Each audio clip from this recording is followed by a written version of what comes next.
Three, two, one. Welcome to the ASOM Pod, where we talk a lot. Ecom is the path that we walk a lot. From 4 point of views when we're talking shop. Amir from the agency and Jimmy from SAS. John has an Android, but give him a pass. Cause he's an operator building brands like a carpenter. And that's Brian, he is the marketer. Like I said, this the ASOM Pod, where we talk a lot. Ecom is the path that we walk a lot. From 4 point of views when we're talking shop.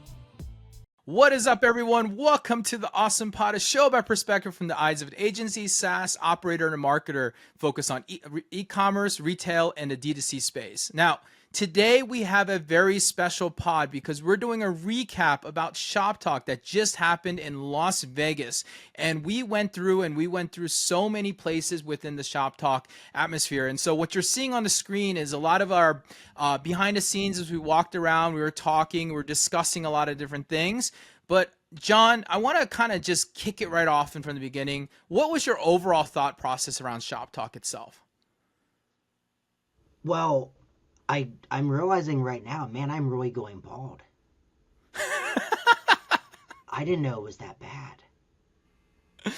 Are you regretting not wearing your hat now? Nah, it is what it is. I'm just gonna maybe wear my hat more often. Embrace it. It's a beautiful thing. Yeah. So ShopTalk was great. I'm always a fan of ShopTalk. It's a lot. It's a lot of people. It's a big event. You guys all saw my ridiculous event list calendar that I ended up typing up and printing out. And every year it's the same thing where I'm like, I'm going to do all of this. And things happen and I only get to 70% of it. But I thought it was a really good event. I really enjoyed it as a brand. Amir, when you, one of the things that I think is really interesting is that we all came with a little bit of different perspective. I came in obviously on a media side more just to kind of get coverage, meet some new merchants, and also meet some new SaaS companies and different things. But Amir, what was your objective as you came into the show? I actually didn't know what to expect. This was my first Shop Talk in Vegas. I attended the previous one in Chicago. Yeah, I've heard great things about it. I heard comparison to the pre-COVID Retail X IRCE.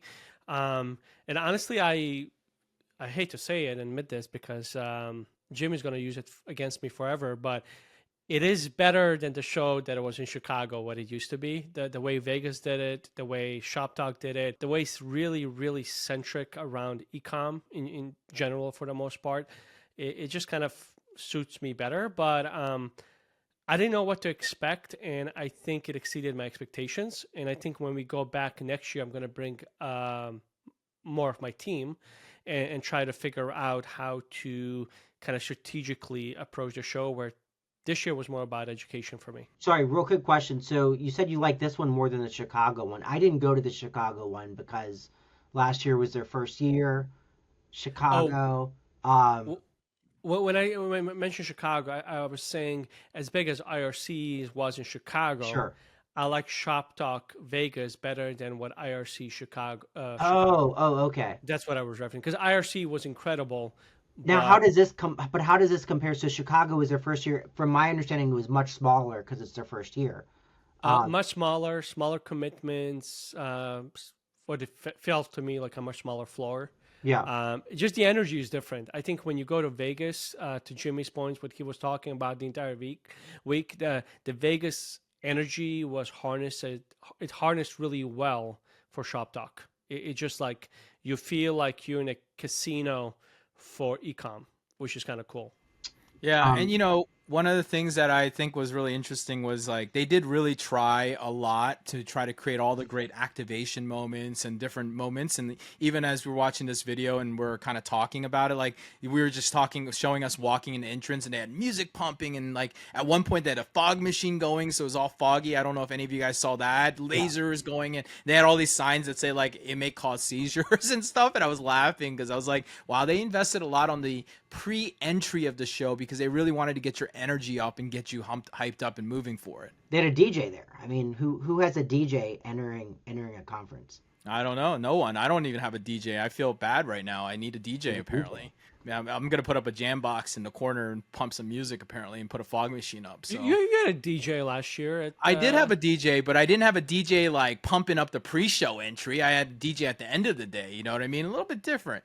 Yeah. So, yeah. Shop Talk was really interesting for, I'm glad you kind of shared that, Amer, because I think Shop Talk has been really interesting because they're expanding, right? They just expanded to Chicago. They're also going overseas. We ended up running into Mark, the CEO, for a little bit, and he talked to us about the expansion they have for Europe, and they got an Abu Dhabi one called Lux now coming up. So they're really focused on expanding all over because, one of the things that I say is this is like I think it was my 4th Shop Talk that I've been to. So I've been to a lot of Shop Talks in Vegas, and I still remember the days in the early days when they were at the Venetian and they were using the conference room of the Venetian, and it was a very different type of experience, very much smaller, much tighter, more on the speaker side of things, where this time it was really more trade show floor and partner events and different things that were happening.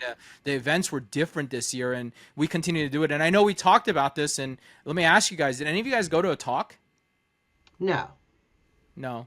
Amer, did you go to any talks? No. In fact, I think we were talking about, we weren't even sure where the talks were. So like something that I think that the Shop Talk team probably could do, because I know there were talks going on, would have been probably getting more people to be aware of where the talks are, because I personally didn't know where they were. Yeah. So I ended up finding out where they were. They weren't there. There were 2 spots, right? For the smaller, intimate talks were in that new market area. But then they had another place for the big ones. But for me, while I love when conferences get this large, the speakers then at that point, like the reality is, for some people it's great, but I have no desire to listen to the CEO of Macy's speak, because they're reading something that was curated by their PR team. There's not going to be any tactical advice, aha moments, or anything that's really relatable. Maybe relatable to other multi-billion-dollar corporations, but I'm not gonna get anything out of it. So it's just it doesn't meet my needs. Got it. So you think that part of the problem why you probably looked at the schedule was that you didn't feel like there was really, I guess, it wasn't information that you cared to learn and digest. It was very much more like high level, like big picture talks that you didn't feel like were going to be helpful to your business ultimately. Yeah. I don't need high level. Got it. And when you think about it, obviously one of the biggest attractions to the show and the reason why people get tickets and what we spent time as we're kind of sharing what it looked like inside the screen was the booths and all the things that would go on there. There was a lot of booths in that show, maybe a couple hundred. How many do you think there were in there? I didn't even get to all of them. I mean, I walked around, but I talked to someone yesterday. I missed their booth. No idea where it was. You're like, oh yeah, were you at Shop Talk? And they're like, yeah, we had a booth. And you're like, oops, I didn't know, right? Mm-hmm. Amer, did you get to go around and talk to a lot of people? I did. I kind of, as we were walking, you kind of pointed it out, Jimmy. We were entering kind of the Shopify ecosystem. That is my home, so I kind of started there and visiting the partners and everyone else.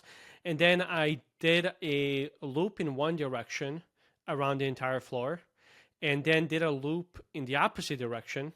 And each time I spotted different companies because I would miss them the first time. And then when we were doing our collective walk, I spotted some companies that I missed before as well. So it was very interesting. Every time you walk, you see something catch your eye in a different way, which is like very interesting. And I think it makes sense for it to be a couple of days. And I think unless you go step by step and really intake every single kind of booth or experience that they were providing, you're going to miss somebody. Yeah, dude, that's why probably you need 3 full days. And I went every day essentially to go walk around the booths just to get through all of them. And it's a lot of effort. Each day I did 20,000 steps. Yeah, me too. I think my first day I did the most steps. I did like 25,000 steps the first day, and then I slimmed down to 20, and then 20 I think the third day too. So I definitely stepped around a lot. And it's not just Shop Talk. It was going around Vegas and doing everything else that we did too, right? Yeah. Nicelle is here with new AI tech. Read your customers' minds, isn't that the best? Turn browsers into buyers, collect your checks, showcase what they want through the product rec. Not your average, you may also like the full customer journey on your site. From click to checkout, getting it right. From click to checkout, day or night. Nicelle makes your store smarter than ever. They personalize lives, isn't that clever? Providing smart segmentation that sells better. Deliver perfect picks to shoppers forever. Yeah. Visit Nicelle.com now. And the other part too, though, is there's a lot of meetings outside of the floor. So because of that entrance that we mentioned earlier, it's a pretty long walk. So by the time you go off the floor to meet somebody outside, sit down for coffee, whatever, or walk back 45 minutes later, go back outside.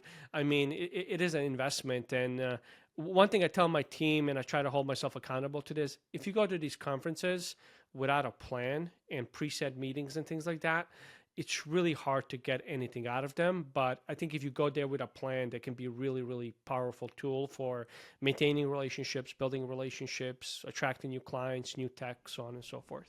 And then take it a step further, add to that, don't make an unrealistic plan. Yeah. So like I over planned, and I was only able to accomplish, probably 75-80% of everything. But still, I didn't get everything done because it was so aggressive. Yeah, I mean, we looked at your schedule and laughed. He was like, 7 a.m., go to the massage, and 7:15 a.m., have coffee. At 7:30, go meet this team. I'm like, there's no way. It's just humanly impossible. But I let John do his thing, and we saw John disappear into the ether, and then he would come back and be like, man, I only got to 2 things. So there's nothing wrong with it. But one of the things that was really interesting at this show, and let's talk about what we're seeing on screen here. We're talking about a lot of the booths here, and it was really interesting to see. We saw there was this like startup stage area where there was a lot of like early stage startups, and then there was a lot of big companies there. Companies like Amazon, JP Morgan, NBC Universal. We saw a lot of big companies. I always wonder, and what are your thoughts here? Like, if you're a huge company like Amazon, why do you believe that they are still coming down to places like a trade show and investing a very heavy dollar in time to be at that trade show? And what do you think they really get out of that? I'll go first. I mean, I think they get relationships out of it, right? They're adding to their top of funnel. It's almost so, the 2 things they were pushing here were Amazon shipping, so fulfillment by Amazon, and then shop with Prime. So the buy with Prime button that goes on your D2C website that they fulfill. So that was their 2 products they were pushing. I think for them being the giant they are, a part of it is defense. I think if they're not there, it states something. Sure. But then I mean, it's a brand everyone recognizes. People are going to be very comfortable going up to the booth, and everybody here is a potential customer. Whether it's the brand, whether it's the agency or SaaS because of their partnership program, like everyone they're talking to is something in the funnel. And I don't know. I would assume, it's always tough to in a black and white scenario say this is the ROI from a conference because it's so long in the tooth, and you meet someone and build a relationship at ShopTalk 2025, and then you don't close them until 2027 sometimes, right? So it's tough, but I would imagine it's highly profitable for them in the long run. Amir, what did you think about that? Why do you think the biggest brands that were out there that we don't think would have to go out to a trade show and put the energy behind it, things like Amazon, which is the leading industry e-commerce company in the world, like why are they spending their time out there? I think the Walmart, the Amazons, even argument for Shopify too, as big as they are today, at the end of the day, I think 90% of merchants on Amazon and Shopify, they're not the Fortune $1,000 companies. They are smaller guys that are 5, 10, 20, 50 million. And I think Amazon and all of these other platforms, they recognize that they need to maintain those relationships, kind of like what John said with the defenses. I think the other part too is introducing tech, and what we're seeing with all of these kind of brands today.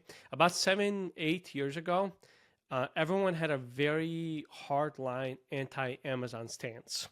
Now that acquisition has gone up, brands are looking for diversification and looking like, how can you help me? And I think them putting themselves on the floor and having those conversations with brands one-to-one, it allows to humanize the brand a little bit more. Instead of saying like, hey, we're too big for you to talk to us, they're actually making themselves accessible, which I do like that approach. Yeah, two thoughts on that, and I didn't think about it until you said it. You look at BattleBox with Amazon, right? So we every year, 2017, 2018, 2019, 2020, 2021, 2022, and 2023, we were on Amazon with zero growth. It was maybe even viewed as a necessary evil. More defense. We sold this about the same amount of revenue all of those years, about 450,000. No growth. But because of the changing view, right? The value now in marketplaces, the value in channel diversification, because it's so much more important, we've leaned in exponentially in Amazon, and we've grown it exponentially. So I think that's a really good point. I mean, you guys know I went to an Amazon event. Amazon had an event Wednesday that I went to. So they were really putting themselves out there. And to also give Amazon credit to something else, which is really interesting, and we haven't taken advantage of it yet properly. They also have partnership programs now for agencies. They're really trying to be on the ground in the weeds, I think, with agencies and brands to figure out like, what can we build? And also, as we found out today or yesterday when it was the news announced, that Amazon is TikToking along with their bid to try to get even more embedded with smaller brands. Yeah, I mean, I know we're shooting this just a couple days before this April 5th deadline that's happening here as we're doing our recap, but yeah, there may be some news here as it comes along and we release this thing next week. So it should be pretty interesting. Yeah. And you guys are right. You guys are dead on why I think that these companies are out here. I think it's really interesting that they understand the impact of why in-person marketing is still very important, and why, carrying a big brand name obviously gets people to come talk to you also, just because, well, you're a trusted source in this market environment, right? And in a lot of the other companies, it's almost like an interesting halo effect. A lot of other companies will show up at this event literally because they want to either get Amazon's attention, or they might want to compete with him in different capacity, and they want to be next to him because they know that their customers are here too. So there's a lot of that. One thing I thought was really interesting at ShopTalk was I felt like ShopTalk's booth activation this year was more incredible than we've seen in the past historically. I'm talking about at other events and different places. I obviously, and I'm sure you, Amir, like you look at this stuff pretty inherently, but I do. I love looking at the designs and how people are trying to create ways to get you in front of him. It's like kind of like a carnival, right? And I'm not saying ShopTalk's a carnival, but like it's like a carnival where like every booth has to stand out in different ways. And this year there was a lot of activations of different ways. We saw vending machines. I saw a money grab thing. There's a claw machine in the background of this video. Yeah, there's a claw machine right there. I saw a money pit one where someone was like, you go stand inside one of those money chambers, and there was that. There's a pickleball court inside of there. I saw like different crafts, like where people can make stuff and do things. And then the swag has returned also this year, which has been really incredible to see. Since COVID, a lot of the swag opportunities have been really crappy ultimately in the space too. John, you were out there collecting stuffed animals, for example. Yeah, I was the day we filmed this, I was seeing how many I could get. And yeah, between donuts and stuffed animals, I think those are the two times you'll see him come off clip, is because he either went to go eat some donuts or get different things. But that red velvet donut I ate a moment ago was delicious. Yeah, I think I got in total 12, all nice plush stuffed animals. It was I was surprised because that's not an inexpensive piece of swag. Yeah. That's not a koozie, right? Or a pen. That's actually decent stuff. Decent value, right? It's a couple dollars value of each one. And yeah, I thought that was pretty impressive too. I ended up getting, and I went off on like a water bottle mix. If you had a good water bottle, Yeti, a hydro flask or something, I ended up grabbing one. So I came back with like 4 or 5 water bottles. Yeah. And my wife loves those. So that was interesting. One thing, go ahead. Oh, go ahead. I said one thing with these activations that I really like, and kind of to piggyback off you, Jimmy, is I feel everyone who either presented the what or the how. The what is the old school. Here's what we do. where a lot of these booths had these activations like, let us show you how we help you. And they would have demos, how things work, what they have done for other merchants or brands using their solutions. And they had these like workshops and sessions, live Q&A sessions. I think this is the future of trade shows. I saw, for example, TikTok, when they were doing their presentation, they had headphones, noise canceling headphones. So you had undivided attention to their content. Shopify, every time I walked there by their booth, somebody different was presenting, or they had a Q&A panel, whatever the case was. So I really, really love this approach because I think it allows a more meaningful connection between brands and presenters, whomever might be exhibiting on the floor. What do you think you call that? It's like booth. It's not booth activations. It's like booth talks, I guess. I mean, it was basically people were creating their own little micro events at their booths ultimately, right? Yeah. Workspace 6, why struggle alone? Talk to other founders outside of your home. Communities thrive, so slide open your phone. Help you make strides, sit on top of the throne. Oh, whoa. Solve your biggest challenges. Oh, whoa, help your checks and balances. Oh, whoa, this is how I salvage it. This a major key alert, just like DJ Khaled is. Apply for a buck, be a part of the workspace. 6:30, helping on your worst days. Surrounded by 9 figures, not in third place. Take a new direction like Mahomes on reverse plays. Yeah, join today. Workspace6.io. Tell them Awesome sent you. It was micro events. You walk up, they had schedules, whatever you were interested in, you could come and sit and talk. Shopify had a ton of people around the booth. So even if you had a question that came afterwards or the presenter wasn't available, there were 100 Shopify folk, it seemed like, available to hop on, go to a private session, private room to talk to you. It was quite fascinating. And they weren't the only ones. There was a lot of other companies that were doing the same.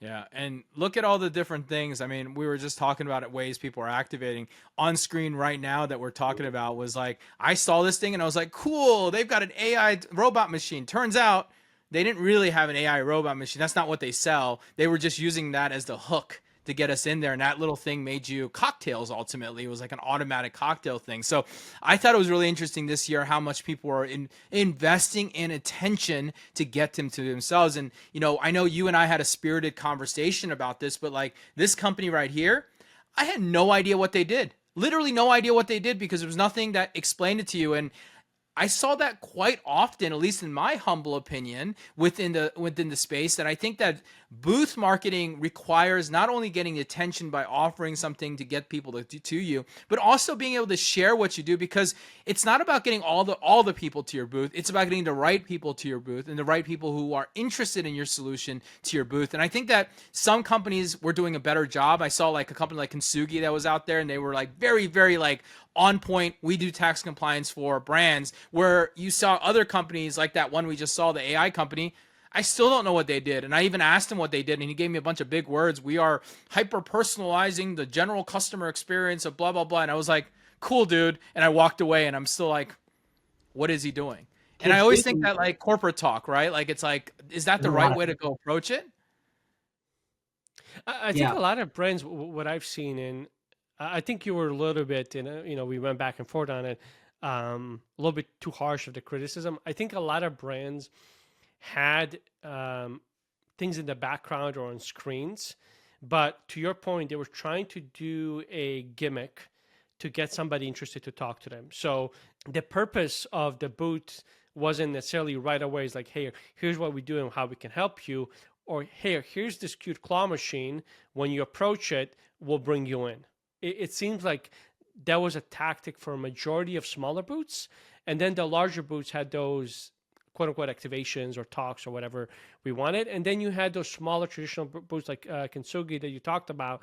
There were traditional salespeople on the floor grabbing you and really trying to work the traffic as they passed by the booths. But I think there was enough there for me. Like even that company too that had a coffee maker, they did have the sign on how they help people with ROAS, conversions, and all of that stuff.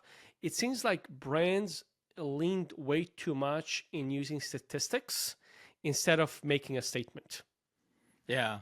And then there was other ones that were probably saying too much too, right? Like there was companies that had just those crap ton of words all over the place, and I had no idea what was going on either. Yeah. And I thought that was interesting, right? And obviously when there's nothing on the information, sometimes I want to walk up and talk to them. I'm just looking at this booth laughing because we were here on their thing, and there was no rep here to even talk to us. Saw that. They had no one there. No one there. They were probably partied too hard the night before. Or bathroom break. We've never showed at ShopTalk. I never did. I only attended it, but there was no way if I was on a booth that I would ever made it to the booth on time ever. Well, I think you have to have more than one person on. Yeah, well, you got to get the people to work the booths and be like, you have to go to bed early so you can work the booth. Yeah. I think that would have been part of it.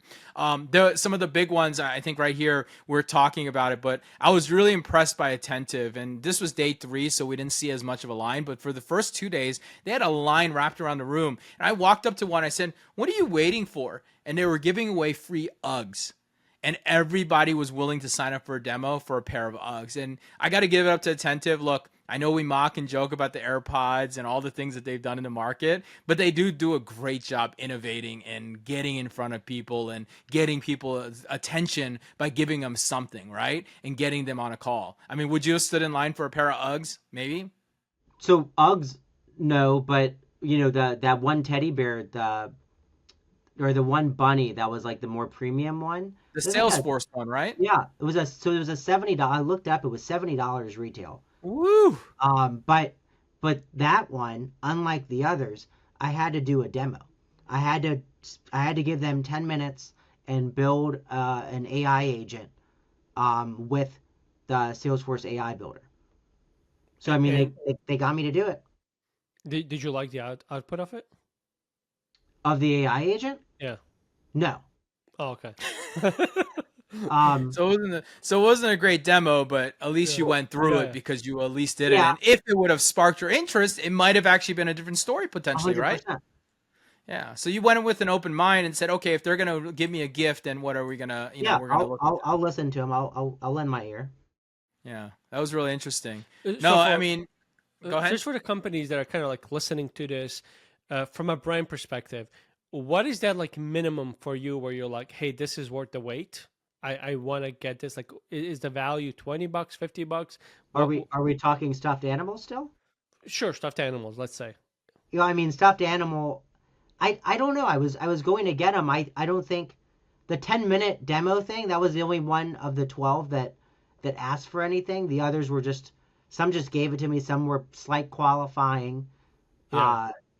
Back and forth a little bit. The 10-minute, I don't know. That to me that was a lot. That's probably my max. But to Jimmy's point on Attentive, clearly Uggs were able to get people a much larger. There was lines. Salesforce never really had a line. So I think it differs. It's not a one size fit all. What's the value of Uggs? $200? Not even. I don't think. Is it $200? Okay. I don't know. I never bought a pair of Uggs. So. I don't know. Oh, here. Well, I'm gonna ask AI. One thing I want to point out though is which just hit me again as I'm watching the floor, Jimmy. As you said, this was the third day. This is for most conferences a dead day. You do not see any traffic. You see people packing up booths. This was still pretty busy compared to previous days as well. I mean, it was packed, but to see as many people as I've seen, even at like 3-4 p.m. as I went back, it was still pretty packed, and people were not disassembling. People were still meeting and making the best out of the conference. Uggs, they look like they range from like 100 to 250. Oh wow. Okay. So there are some. Let's imagine that they probably gave them the cheapest Uggs, right? Like they're not going to be the most expensive ones, but they still got people to do it in a very materialistic way. So it teaches you something at the brand level. Like, hey, if you want to get people's attention, I think the lesson here is it does really require a little bit more high value. But at the same time, I'll give you the hot take that most of the people at the booths, they're kind of pansies in that, if you would just walked up and said, hey, can I have this? No one said no to you. I don't know if you got a no from anybody, but I literally, anything I wanted, I was able to walk up and ask for it. And they were like, yeah, go ahead and take it, 100%. The only one was the Salesforce one that said, yes, but it's after you do a demo. Yeah. So everybody else was just like, yeah. No one gave any pushback.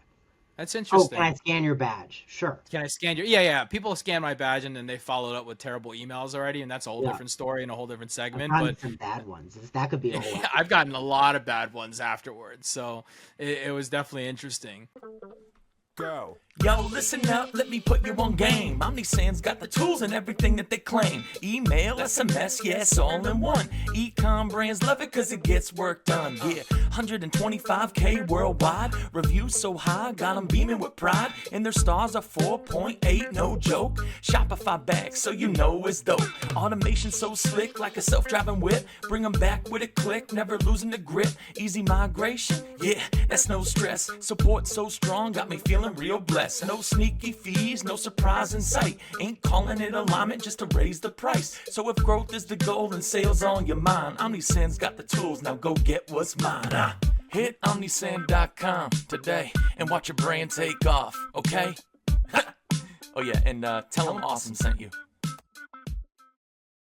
Let's talk about the event in general. Like, as you know, and we'll continue to run the B-roll so you guys can watch along and see the event along the thing. But one of the things that was really exciting this year, and more exciting than we've seen in the past year, was the activation of events that were happening outside of the main event. And it seemed like it was an event on top of an event, and there was companies that were here that weren't showing on the trade show. They weren't doing anything. They were literally here for the night and parties, the daytime parties, the cabanas, the booths outside. Like, there was so much going on. Did you guys end up going to any of this stuff? I never made it down. It was one of the failed things. Oh, look there. I just got my Adobe unicorn on video.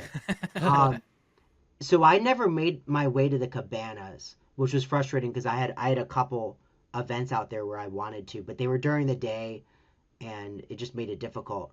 But I went to a bunch of the events. I think we went to 4 events Tuesday night, 3 events Wednesday evening. Man, it's a whole another thing. But you get 12,000 people here. Me personally, I think I'm a better prospect at an event. Interesting. I think my hair's down a little bit, and I'm not, when you're walking to a booth and you're getting qualified, it's just, you're already kind of the walls up a little bit. So I think I'm a better prospect at the events, and I don't think I'm alone in that. So I think that's why those events exist. Yeah. Amir, did you hit up any events, auxiliary events? I know you were doing tons of meetings, but how much time did you spend at other events outside of the show? I went to one of the cabanas. I had a partner meeting there. I think it's a cool concept. It was just super hot. It was like one of those things like I want to say hi, and I stood there as long as I could while I was profusely sweating, which is just very uncomfortable. But the cool part was there was still enough traffic there. As I had my meeting, I had some people from Shopify, some other agencies that I've known kind of run into me, and we had these like side conversation as well. So it was still a good meeting spot. I think if I would ever do a cabana, I'd have like bunch of bathing suits ready for people and say jump in the pool or something, because it was just so hot. But I think it's a different experience. Again, you can't have those type of experiences in a lot of other places outside of Vegas, but I did that. I attended a couple of like late night events. I think they were good.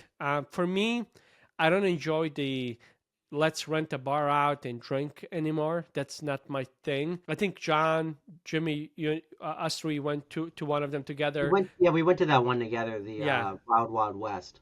Yeah, I had a client there. We all stepped out, had better conversations outside of the bar than inside.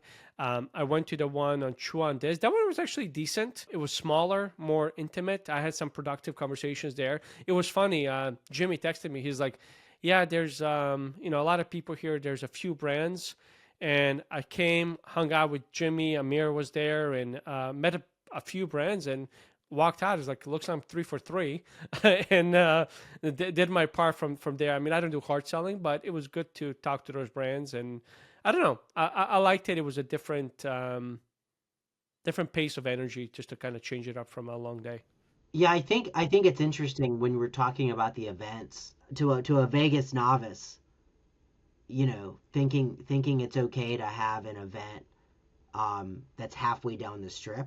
In theory, and in everyone's theory, even the people that are going to say they're going to come, is it's just unrealistic. Just like I missed 70% of the things I had planned. I think the risk you have when you're removed from Mandalay, where this is at, is just it's tough.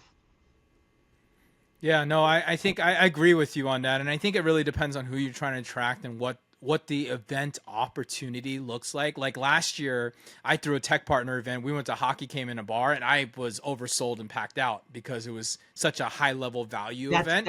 Yeah, that's a different. There's experience there. Yeah. And one thing, we've got on screen right now, which I think is a fun thing we should kind of shout out, Disco, and that's Neil from Disco, which he was talking to us and sharing with us how things were going. But they were doing an IV station. What a weird and unique activation that they were doing where, already was it a normal concept in Vegas? Like if you're walking around Vegas at other casinos and stuff, there's always like an IV station like store where you can go and get hydrated and different things. But we ultimately stopped by to check them out, and they were packed, and they were talking the best way to kind of be able to sit there and talk to a prospect was to lock him in with a needle. So very cool little idea. Needle in your arm for 15 minutes so you can't leave. No, absolutely. So that's one way to kind of do it and be like, hey, how's it going? What's going on here? And so forth. But my question is, were people dehydrated when they were sitting there? So was it a good conversation or not?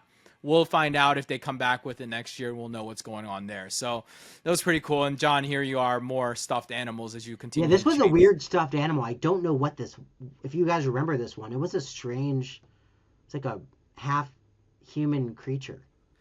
Yeah, I mean, the company was called Fabric, so I don't know. Maybe this is their mascot or whatever it might have been. But I like how she said that they rigged it for people to win, to make sure people got it. And then he missed. No, but then I think I got the second. No, one. you got one. I got it the first try. No, I missed it the first try. Oh, you did? Yeah. Yeah, we just saw it. Oh, I didn't see it. I thought that was just like resetting. No, I think I get it right here. Going back real quick to the outside activations at the show. There you are. You won one right there. One of the activations, I went up and did a bunch of these different ones. I went down to the Cabanas. I went to the post-pilot suite that they were doing with fake Mike Tyson. I went to some of the night events and different things. And, it's always fun because I feel like at this show, right, you would run into people and you just say, hey, what's up, and blah, blah, blah. But at these shows, you can actually have a real conversation with people at the after parties. And generally, the tighter part of like who I was looking for and searching for often was at those night events because it was just an easier place. Guards were down, as you said, John. People were willing to talk. They're here to network and explore and so forth. So I thought it was interesting. I definitely think that was there. Ooh, another event that was really interesting. So Kart Stars, it's a brand community. They hosted at the Four Seasons, which is connected to Mandalay, at the spa, and there's a patio area as well, and you got a massage. So there were probably, I think, 20 sponsors for it.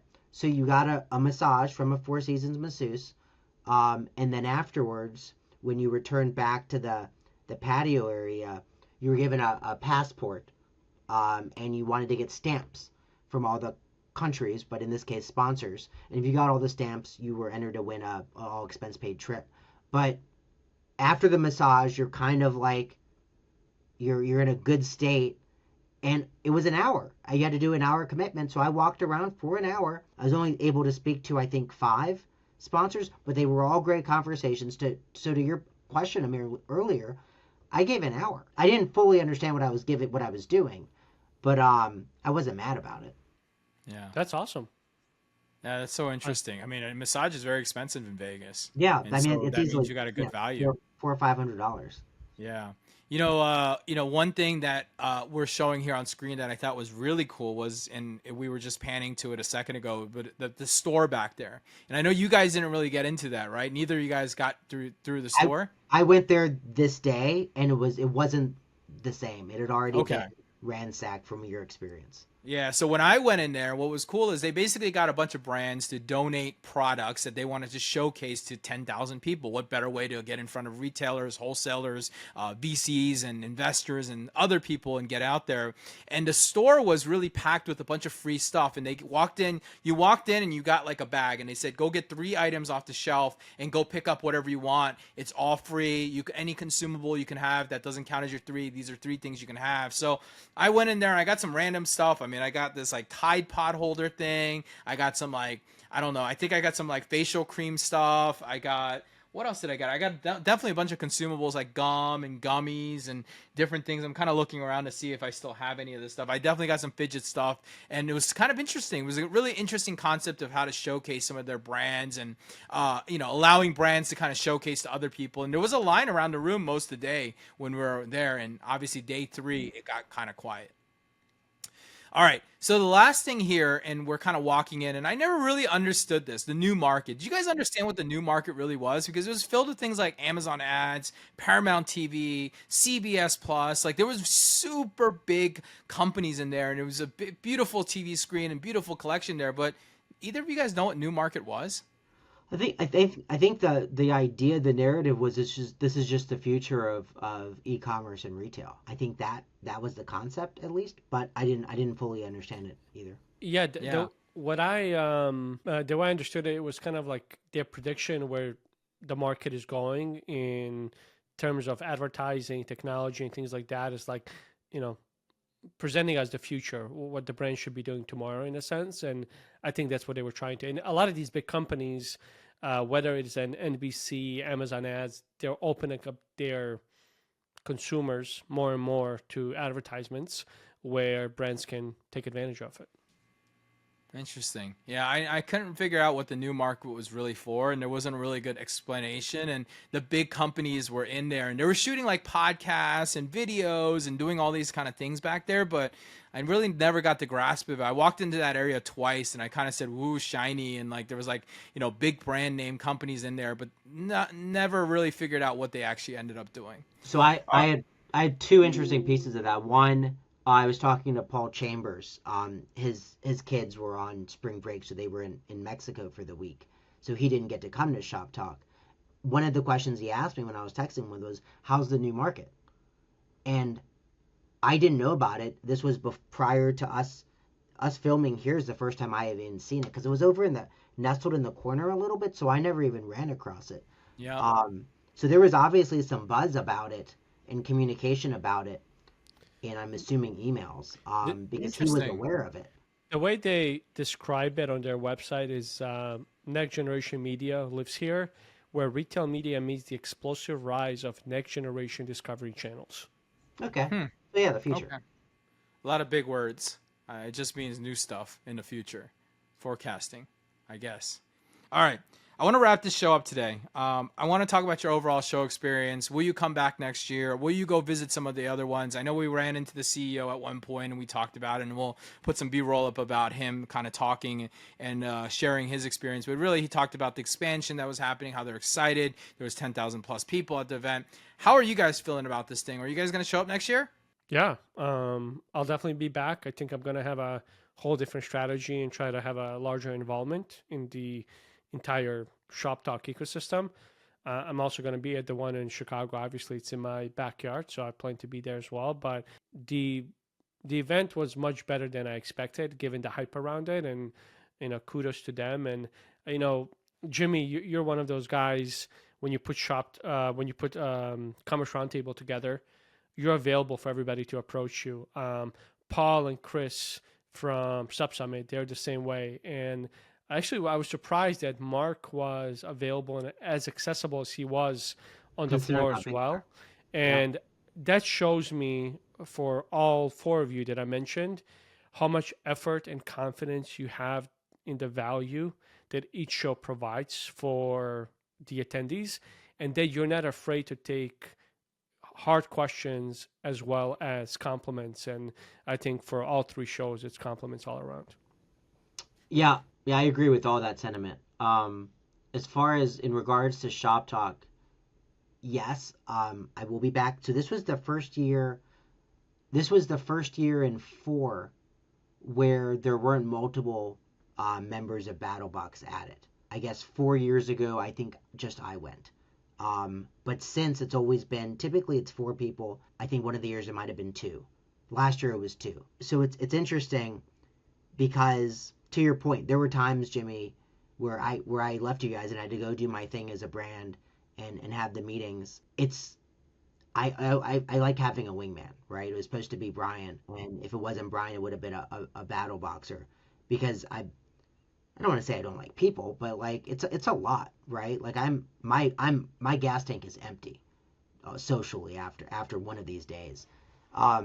So it is a little easier because it's so massive if you have someone with you. But So 100% will come back. okay. Will you explore the other events? So Chicago, Abu Dhabi, and I think Europe are the other Shop Talk events. So Chicago, I didn't go last year for the first one.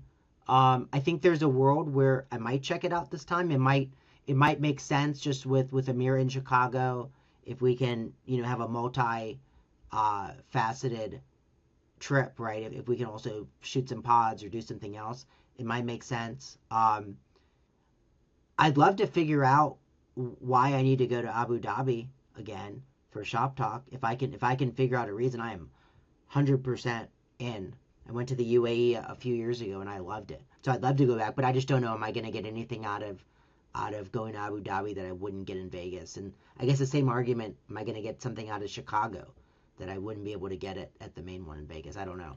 Yeah, and this is the main one, so I think that's also one thing to remember, is like this is their main show and their oldest show, so you kind of get like the best experience from the main show. And as someone who runs 2 events, like my San Diego show is going to be way better than the Miami show, no matter how good I make it, just because it's the main one. You have to stand out for that one, right? Yeah.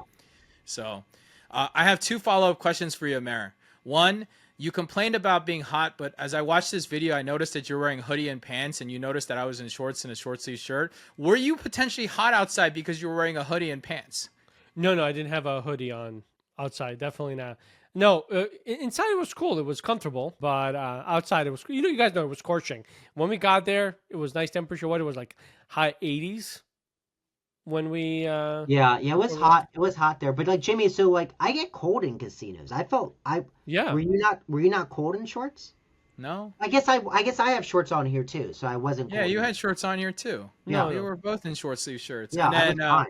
follow-up question number 2, will you respect my schedule next year and respect my pedicure that was put on your schedule next year? No. Damn. So I partially respected it.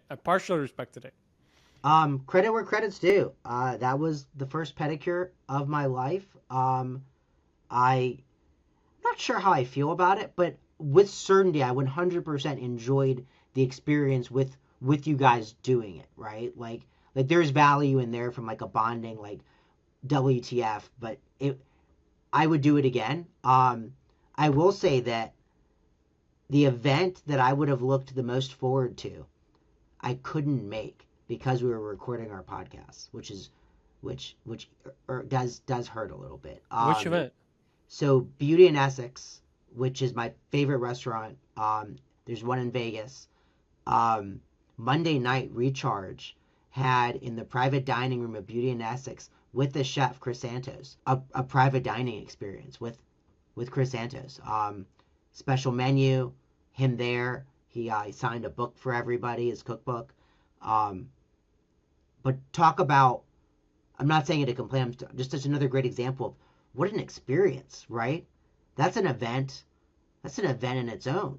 Like that's bucket list kind of stuff. It just shows like some of these companies, the events outside of Shop Talk were events in their own.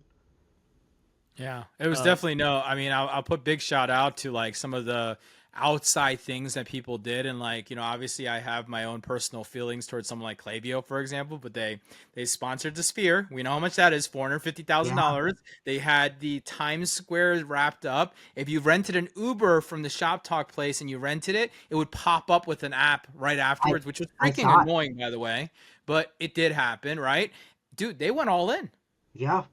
Credit where credit's due. Like I I don't know if I've ever seen an ad in Uber before, but when I opened up the Uber when we were leaving the tacos El Gordo and the pedicure place, it was Clavio, and I was like, holy Yeah. cow! Yeah.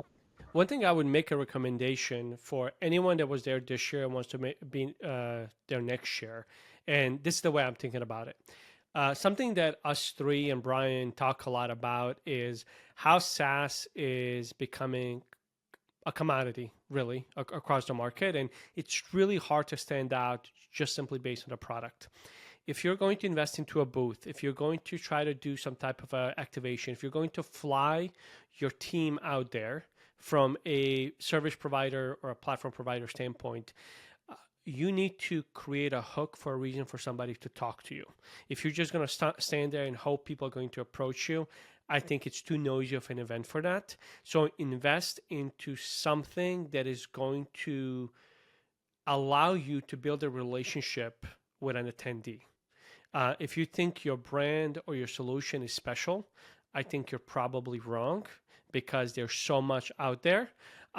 You need to really invest into bringing somebody to your booth where you can have a one-on-one human interaction with and build a relationship with in order for them to potentially give you attention outside of the event as well. And that's just a shop talk, but I think that's applicable everywhere.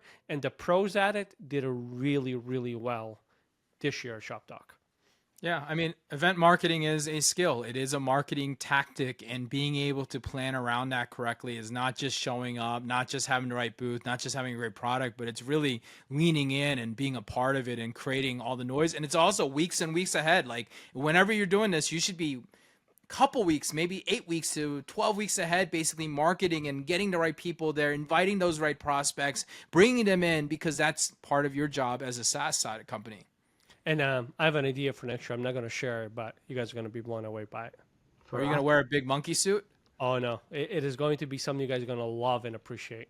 And it didn't come from me. It actually came from Eleni, my fiance. When I came back, I started brainstorming. She's like, why don't you do this? I was like, oh, my God, that's genius. So for yourself, for Perella. It is going to be probably one of the best activation events of Shop Talk next year. Hands down. Ooh. Best activations. He's putting it pretty big up there because that there's a lot to top there. Yeah, it is going to be all Vegas. All Vegas. Oh, he's gonna wear like a Big Money suit and like walk around and throw cash dollars around. No? Dress up as Elvis. Oh, you remember that guy, the late night infomercial guy with the money suit? I don't remember his name. That Asian guy. And he'd be like, "I'm gonna make you $10 million a year, and all you have to do is buy my book." Like, with the question marks.